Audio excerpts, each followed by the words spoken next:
This story is very meaningful. Everyone should hear it. Listen to Brian tell the story. My name's Cameron, and I'm the girl who grew up invisible in my own family. I'm quiet, bookish, the kind of person who'd rather lose myself in ancient Egyptian history than belt out Celine Dion at a barbecue. I've got straight brown hair that never quite behaves, hazel eyes that people say look thoughtful, and a habit of fading into the background. My sister Lily, though, she's the star. Golden curls, a voice like an angel, and a knack for charming everyone. Our house in suburban Ohio was always buzzing with relatives, drawn by Mom's cooking and Lily's performances. Me? I was the afterthought, the one they forgot to cheer for. But I'd fought my way up, top of my class, a management degree, and now a job as a manager at the Gilded Fork, one of the hottest restaurants in the city.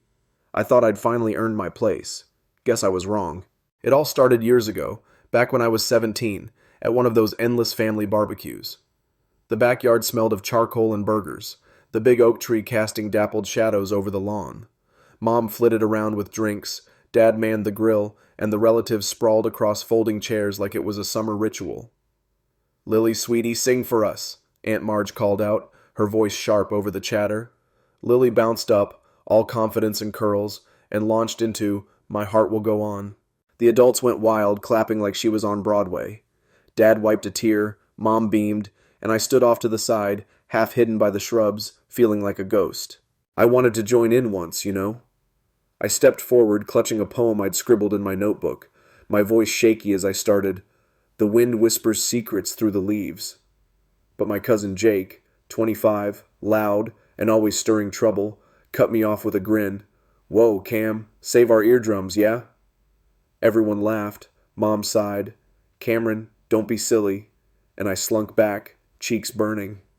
That's when Aunt Maggie found me behind the garage, nose in a book about the pyramids. She sat down, her gray hair catching the sunlight, and said, "What adventure today, Cameron?"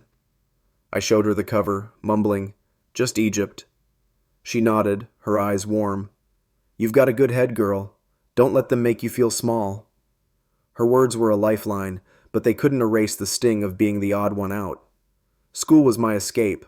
I wasn't popular, too quiet for that, but I threw myself into my studies. I'd stay late pestering Mrs. Thompson with questions like, "Can you explain mitosis again? I don't get it." She'd smile, patient, and we'd dig into it together. My backpack sagged with extra books, and I'd read under the covers with a flashlight, determined to be the best at something. By senior year, I was top of my class, a quiet victory no one at home noticed. Lily, meanwhile, was prepping for some fancy advertising college, Mom hovering over her portfolio like it was a masterpiece. One night, over yet another dinner about Lily's future, I snapped. "I'm going to college too," I blurted, my fork clattering against my plate. "Management." Silence. Then Dad laughed, a harsh bark. "You? We don't have the cash, Cameron. Lily's the priority." Lily's friend Tina, who'd tagged along, smirked. "Yeah, Cam, stick to waitressing. It's more your speed." I stormed to my room, grabbed my report card, straight A's, and slammed it on the table. "Look at this." Mom's eyes widened, but Dad waved it off. "Doesn't change a thing. Lily's education ate our savings. You'll work at Frank's restaurant after graduation." I ran upstairs, slamming my door so hard the walls shook, and collapsed on my bed, sobs ripping through me. They didn't care. They never had. But Aunt Maggie did. I started spending more time at her little house, a cozy place with peeling paint and a kitchen that smelled of tea and cinnamon. One afternoon, as we sat with steaming mugs, she asked, "What's your plan after graduation, Cameron?" I stared into my tea, tears prickling. "I don't know. Mom and Dad won't help. They say there's no money after Lily." She was quiet, then took my hand, her grip firm. "I've got savings, dear. I want you to have it for college. You're sharp as a tack, and I'll be damned if that brain goes to waste." I broke down, hugging her tight, gratitude flooding me. "Thank you, Aunt Maggie. Thank you." That's when Jake showed up, leaning in the doorway with a sly grin. "Heard Mom and Dad talking, Cam. They're planning to guilt Maggie into giving that money to Lily for a car. Screwed up, right?" My jaw dropped. "They can't do that?" Jake shrugged. "They will unless we stop them. I'm in if you are." I nodded, a spark of defiance igniting. Maybe I wasn't as alone as I thought. Graduation came fast. I walked across the stage, diploma in hand, spotting Maggie's proud smile in the crowd. Mom and Dad were there too, clapping stiffly, like they weren't sure how to feel. Later, Mom cornered me over college brochures. "Cameron, honey, Frank's got a waitressing gig for you. Exciting, right?" I took a breath. "No, Mom. I'm going to college. Maggie's helping me." Dad stormed in, face red. "What? If Maggie's got money, it's for Lily's car next year. She's got a big job coming." I stood tall, voice trembling but firm. "It's my chance, Dad, not hers." He exploded. "Don't be selfish," Mom added. "Lily needs it more." I walked away, their shouts fading behind me. Living at home after that was hell. Icy silences or screaming matches over nothing. One night, after Dad threw a plate because I talked back, I called Maggie, sobbing. "Pack your bags," she said. "You're moving in with me." The next day I drove off, my childhood home shrinking in the rear view, a weight lifting off my chest. College was a dream. State University's management program welcomed me, thanks to my grades and Maggie's savings. I threw myself into it, soaking up every lecture, my heart racing with every new idea. I'd done it. I was free. Meanwhile, Lily's life unraveled. Maggie called me a month into my semester, her voice shaky. "Sit down, Cameron. Lily's pregnant. Dropped out of college." I sank onto my dorm bed, stunned. "What?" Maggie sighed. "She thought the guy, Derek, some rich jerk, would marry her. Turns out she was messing around with his buddy, too. It's a mess." Part of me smirked. Lily, the perfect one, crashing down. But mostly I felt sad for her, tangled in her own chaos. One day, I was sipping my coffee, scrolling through Facebook on a quiet Sunday afternoon, when my world shattered. Aunt Maggie had posted a new video, nothing unusual there. She'd been filling her page with clips of her garden or her cat lately, ever since I'd gotten her that shiny new smartphone. I smiled, expecting another slice of her quirky charm, maybe her famous apple pie in progress, the kind she'd let me lick the spoon for as a kid. But when I clicked play, my stomach dropped like a stone. There they were, my parents, Janet and Tom, their faces flushed with booze and bitterness, tearing me apart in front of the whole family. "Cameron, that ungrateful little freeloader," my mom slurred, waving her glass so wildly that wine splashed onto the picnic table, staining the checkered cloth red. "She barely gives us anything. We're not made of money, you know." My dad chimed in, his voice thick and smug. "Damn right. We're doing fine thanks to Lily. She's the one keeping that fancy restaurant afloat. Cameron just rides her coattails." I froze, my breath catching in my throat, a cold sweat prickling my neck. The video kept rolling, cousins nodding like they'd rehearsed it, Aunt Marge muttering, "Always knew she was selfish." And there was Lily, my golden sister, sitting in the corner, her perfect curls limp, looking uneasy but not saying a word to defend me. My hands trembled as I scrolled to the comments, each one a fresh stab. Mom: "Maggie, take this down now."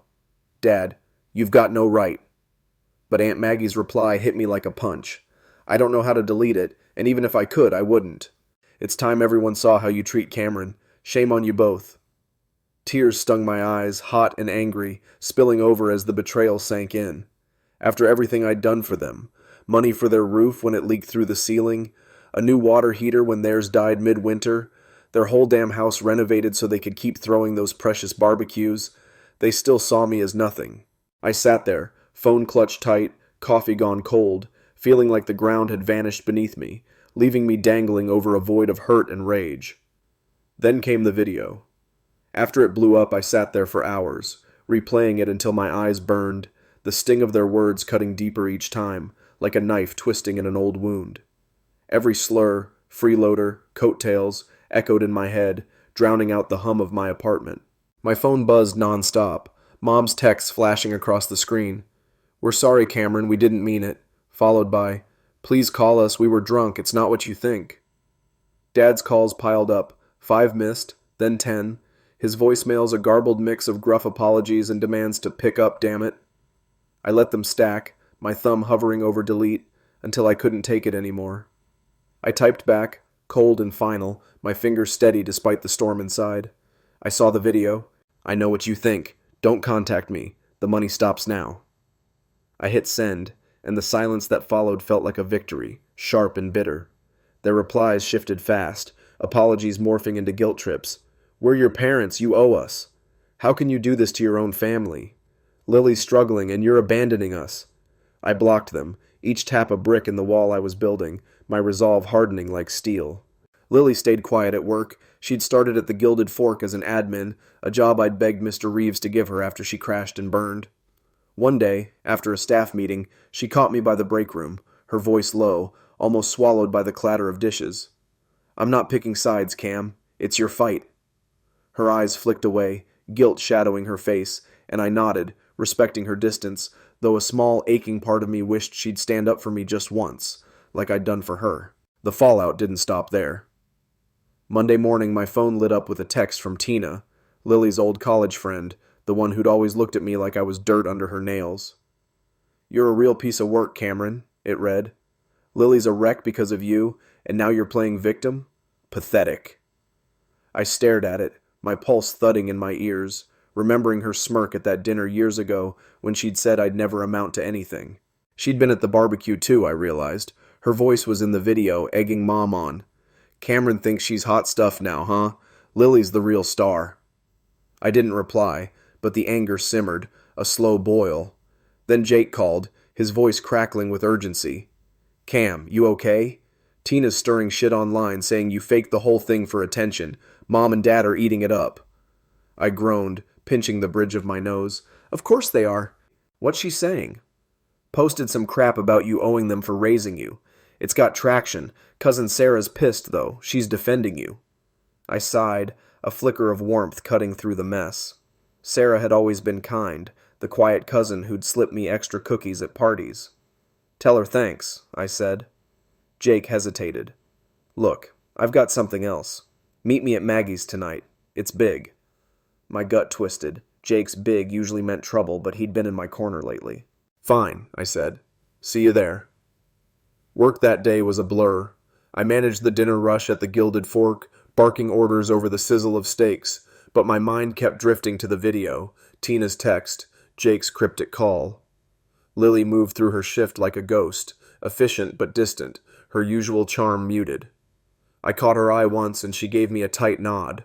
Progress, maybe, but not enough to bridge the gap. After closing, I drove to Maggie's, the familiar sight of her peeling yellow house easing the knot in my chest. She greeted me with a hug, her arms frail but fierce, and a plate of warm cookies. "Saw the mess online, dear," she said, her voice soft but steely. "You holding up?" I sank into her kitchen chair, the smell of cinnamon wrapping around me like a blanket. "Barely. Tina's out for blood, and Mom and Dad won't quit." Jake burst in then, all wild hair and restless energy, a USB drive dangling from his hand. "Gotcha something, Cam," he said, grinning like a kid with a secret. "Recorded it at the barbecue after Maggie's video cut off. They didn't know I was there." He plugged it into Maggie's ancient laptop, and my jaw dropped as Dad's voice crackled through. "Maggie's money should have been ours. Lily deserved it, not that brat. Mom, we'll get it back. Cameron's too soft to cut us off." I clenched my fists, fury bubbling up, but Jake squeezed my shoulder. "Use it, Cam. Nail 'em." That USB was a grenade, and I held the pin. I didn't decide right then. My head was spinning too fast, but it changed everything. The next day, a new player waded in. Derek, Lily's ex, the rich jerk who ditched her when she got pregnant. He DM'd me on Instagram of all places. "Heard about your family drama, Cameron. Lily's saying you ruined her life. Meet me. I've got dirt you'll want."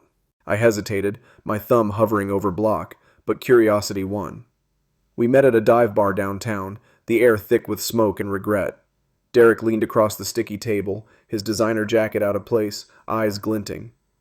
"Lily's been calling me begging for cash. Says your parents are broke without you and she's blaming you for it all." I snorted, leaning back.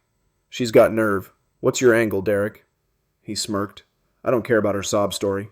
But I've got texts. Her begging, them scheming to guilt you back. Thought you'd like ammo." He slid his phone over, screenshots glowing.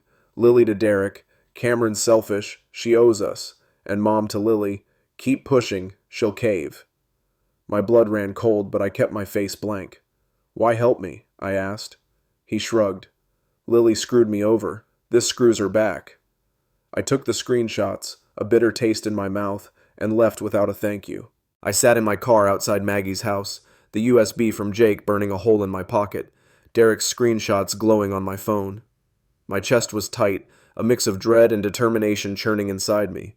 I'd spent years proving myself, to my teachers, to Mr. Reeves, to myself, but my own family still saw me as a shadow, a freeloader leeching off Lily's light. The video had ripped that illusion apart, and now I had proof they'd planned to bleed me dry all along. I took a deep breath, the cool night air seeping through the cracked window, and made up my mind. No more running, no more bending. They'd pushed me too far. The next morning I called Jake. "Meet me at the Gilded Fork after closing," I said, my voice steady despite the tremor in my hands. "Bring Maggie. We're ending this." He didn't ask questions, just said, "Hell yeah, Cam," and hung up. Work was chaos. Plates clattering, customers barking orders, the air thick with garlic and tension. Lily moved through her admin duties like a robot, her eyes darting to me every so often, but she kept her distance. Tina, though, wasn't letting up. My phone pinged mid-shift with a Facebook notification. She'd posted again, a blurry photo of me from some old family party captioned, "Cameron's playing the martyr, but she's the one who abandoned her sister. Some family values." Comments piled up fast. "Ungrateful. Lily deserves better." Even Aunt Marge chiming in. "Always knew she was trouble." My face burned, but I shoved it down, focusing on the dinner rush. I'd deal with her later. Closing time came, and the restaurant emptied out, leaving just the hum of the fridge and the faint smell of bleach. Jake sauntered in, Maggie trailing behind, her eyes sharp with worry. "You sure about this, Cameron?" she asked, setting a thermos of tea on the bar. I nodded, pulling out my laptop. "They've lied long enough." Jake grinned, tossing the USB onto the table. "Let's see their faces when this hits." I texted Mom and Dad, "Gilded Fork, now. We need to talk." They showed up 20 minutes later, Mom's heels clicking, Dad's jaw tight, both reeking of desperation. Lily trailed in behind them, her daughter asleep in a stroller, her face pale. "What's this about, Cameron?" Dad snapped, crossing his arms. "You've ignored us for weeks." Mom jumped in, her voice syrupy. "We just want to fix things, honey." I didn't flinch. "Sit down," I said, plugging in the USB. The audio crackled to life, Dad's voice slurring after the barbecue. "Maggie's money should have been ours. Lily deserved it, not that brat." Mom's laugh, cold and sharp. "We'll get it back. Cameron's too soft to cut us off." Their eyes widened, Mom's hand flying to her mouth, Dad turning red. "Where'd you get that?" he roared, lunging for the laptop. Jake stepped in front, smirking. "Back off, old man. I recorded it. You're done." I slid my phone across the table, Derek's screenshots glowing, Lily to Derek. "Cameron's selfish. She owes us." Mom to Lily. "Keep pushing. She'll cave."